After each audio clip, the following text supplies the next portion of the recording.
jungle.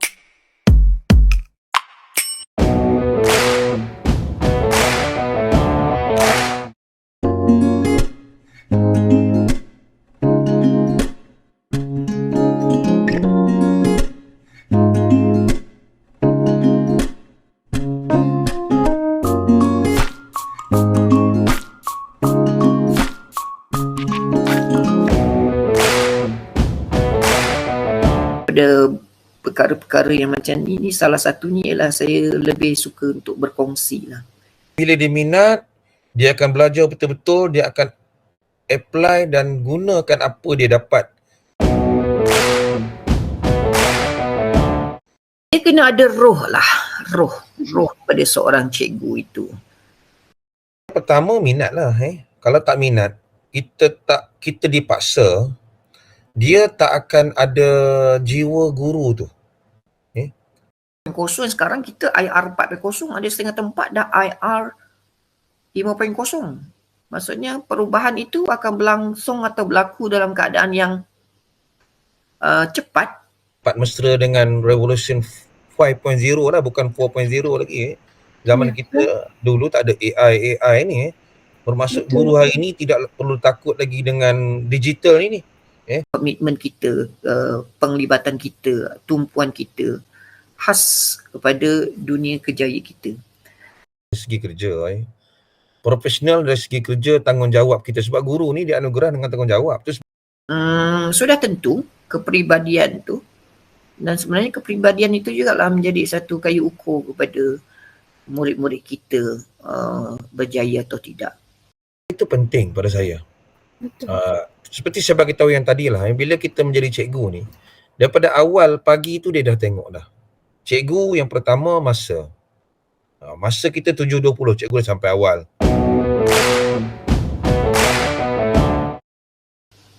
Mengambil daripada perkara-perkara yang macam ni salah satunya ialah saya lebih suka untuk berkongsi lah. Bila berkongsi, kataan berkongsi ni dia akan jadi satu saham untuk kita selepas kematian. Saya sebab pertama menjadi cikgu dan ayah saya. Saya dulu cita-cita saya nak jadi pakar IT. Dia bergantung kepada siapa yang memandang. Kalau kita nak skopkan kepada ramai orang dah tidak menghormati bidang perguruan, kita sendiri yang mengadili diri kita. Pandangan orang cikgu ni sebenarnya dia pandang tinggi cikgu, saya tengok bila saya jumpa cikgu. Saya mengambil cara student centered, pemusatan kepada pelajar. Maksudnya dalam 70 minit tu sebenarnya 10 ke 15 minit saja saya akan ajar mereka kemahiran di depan mata saya, di depan saya akan kumpulkan, mereka akan kumpul di meja saya akan tunjuk apa yang saya nak suruh mereka buat pada hari itu. Saya yang pertama, saya kata tadi, saya banyak menggunakan digital dalam kelas. Saya contohnya saya flip classroom, saya nak ajar esok saya dah hantar dah. Sebab saya menggunakan saya punya bahan sendiri, itu lebih mudah. Okey anak-anak, hari ni esok kita nak belajar 5.1. Tengok di channel Cikgu Gani 5.1 YouTube. Tak cukup itu, saya ada di TikTok 5.1. Cara cikgu berinteraksi untuk jadikan seorang pelajar tu cemerlang. Okey, saya mengambil pendekatan kasih sayang lah. Kadang-kadang itu pun kadang-kadang saya takut juga. Tapi saya kena terangkan jugalah. Kalau pelajar-pelajar saya memang antara susah nak ingat nama. Untuk bantu cemerlang ni, pertama saya adalah terlibat bina modul. Untuk negeri Perak, kita bina modul lah. Saya sebagai salah seorang penyelaras bagi bina modul daerah dan negeri. Dan saya juga terlibat untuk program-program berkaitan dengan motivasi dan teknik menjawab lah. Yang kita akan turun ke Padang, ke sekolah-sekolah untuk kita bantu. Untuk saya ni subjek bantu lulus. Macam mana nak gunakan bahan menarik minat. Lulus dulu. Saya pernah dapat anugerah gangsa dalam satu pameran antarabangsa di Universiti Sains Islam Malaysia. Saya lupa nama dia. Tapi saya buat inovasi E-pop. Easy Paint Oil Pastel. E-pop nama dia. Diguna pakai oleh pelajar-pelajar saya dan mana-mana sekolah lah kalau saya bagi ceramah untuk kertas 2. Okey. Untuk inovasi ni, saya ada 2 inovasi yang diiktiraf di peringkat kebangsaan dan negeri lah. Satu inovasi saya dulu, saya menggunakan pen warna. Yang mana pada 2016 dilancar. 2017 semua modul daerah dan negeri Perak, kita menggunakan pena ini.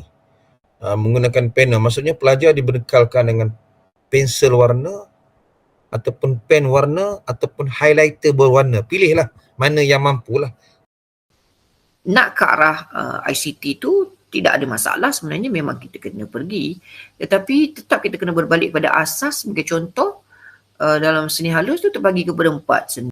Teknologi ni penting pada saya. Itu sebab kita hari ni ada anugerah Edufluencer. Mungkin pernah dengar Edufluencer kohort 1, kohort 2, kohort 3. Kenapa padu dia buat ini? Sebab dia nak menggalak dan menghargai cikgu-cikgu kita yang berkongsi ilmu dalam bidang digital.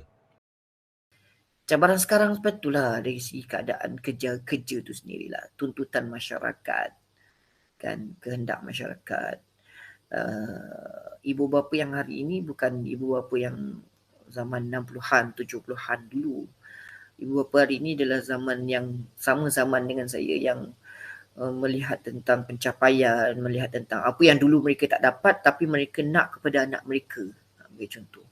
Cabaran ni sebenarnya banyak, tapi pada saya sebagai GC, kita tak boleh nak anggap itu sebagai cabaran. Itu saya bagi tahu tadi, sebab saya ni sekolah yang bukan selected student.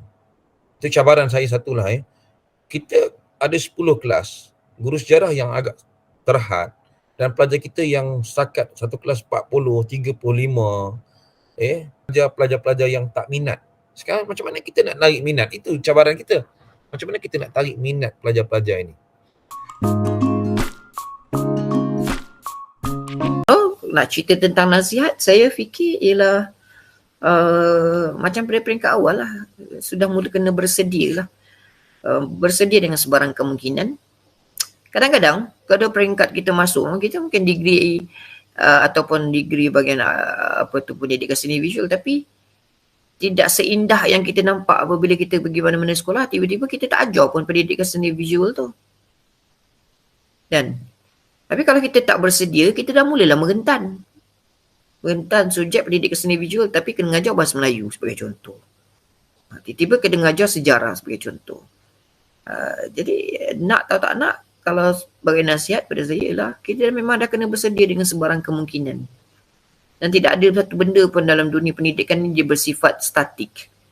Pendidikan adalah bersifat dinamik, berubah-ubah. Kalau kita tidak berubah mengikut peredaran zaman, kita yang ketinggalan. Dan seperti juga kata-kata pujangga ke ataupun hadis ke ataupun dia kata kalau nak didik generasi kita tu adalah kita mendidik pada ikut zamannya. Kita tidak boleh kata kita ikut zaman kita. Dulu kita kena rotan, bawa pak rotan, cikgu-cikgu rotan ini tak. Sekarang kita tak boleh nak rotan. Contoh. Dulu pelajar kita belajar macam ni. Sekarang pelajar kena ikut macam ni. Tak boleh. Kita kena ikut keadaan rentak pada zaman mereka. Tetapi sesuaikan dengan cara bagaimana kita berstatus seorang guru dan mereka juga adalah pelajar. Macam tu.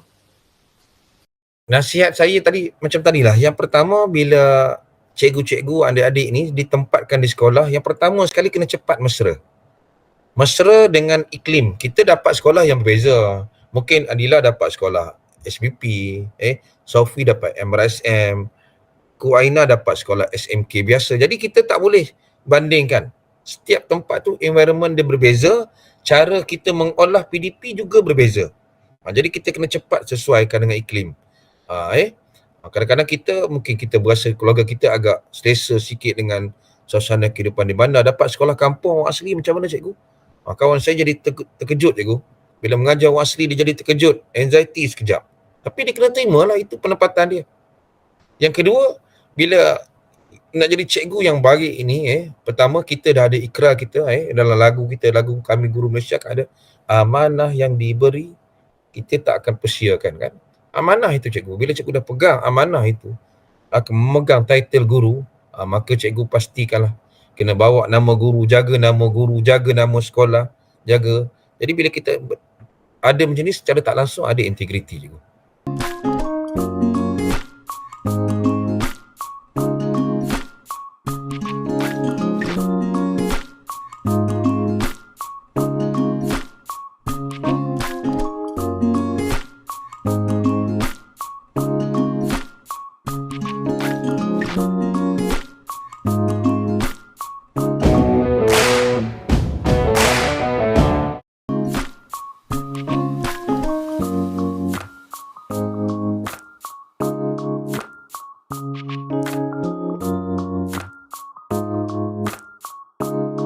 Hadiah saya. Malah kalau saya tengok tunjukkan ke rumah ni, ada banyak lagi hadiah-hadiah yang bagi tahun-tahun lepas, 2 tahun lepas saya tak buka pun. Tak sempat nak buka tu kadang-kadang. Tapi pendekatan saya juga adalah garang juga, tegas. Saya sangat tegas. Seorang yang tegas tapi full of love. Penuh dengan kasih sayang. Dan pelajar kita dia tahulah sebenarnya. Dia boleh menilai. Kalau kita marah tu, even maki lah sekalipun. Bukan maksudnya kita nak merosakkan reputasi dia ataupun kita nak menjatuhkan dia, tidak. Tapi dia tahu kita ni nak mendidik dia ke, ataupun dia tahu kita ni nak marah dengan emosi. Macam tu.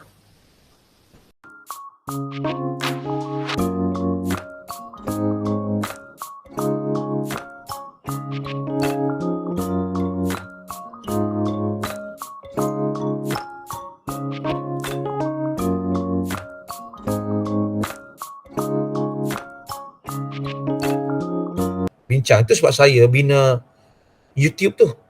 YouTube, TikTok, Telegram, Telegram Santai Sejarah, supaya pelajar-pelajar ini dia tahu. Nak belajar, cikgu saya tak suka. Mungkin tak suka. Okey, tengok YouTube. Tak suka YouTube, tengok TikTok. Tak suka TikTok, tengok buku teks lah. Saya kata tak nak tengok buku teks. Sebab hari tu inilah cara dia kita zaman-zaman ni. Itu sebab saya digital ni pada bulan 8 saya terlibat satu program pendigitalan 5.0 bersama kreator AI di Malaysia ni lah, di Kajang. Itu sebab kita kata macam mana di zaman ini, dalam setahun 2 lagi, sistem pendidikan kita kebanyakannya menggunakan kaedah-kaedah. Maksud akan datang kita mengajar mungkin hari ni chalk and talk, mungkin akan datang dengan TV saja. Mungkin akan datang tak ada TV pun, pelajar kita tak ada pun. Tapi kita boleh mengajar di rumah saja. Kita kena terima dah. Sebab sudah ada ura-ura hari ini, Negeri Sembilan sudah jadi perantisan negeri untuk sekolah yang membawa peranti ke sekolah. Pelajar dah bawa peranti dah, handphone. Mungkin bila JKPM tengok, bagus lah. Mungkin dia panjang luas, tapi ada cabarannya di Sabah, Sarawak. Saya baru ni dengan sekolah di Sempurna. Sekolah-sekolah anak-anak pulau. Cikgu kami tak ada handphone. Tak apa, tak ada handphone, kita buat cara tak ada handphone. Macam mana?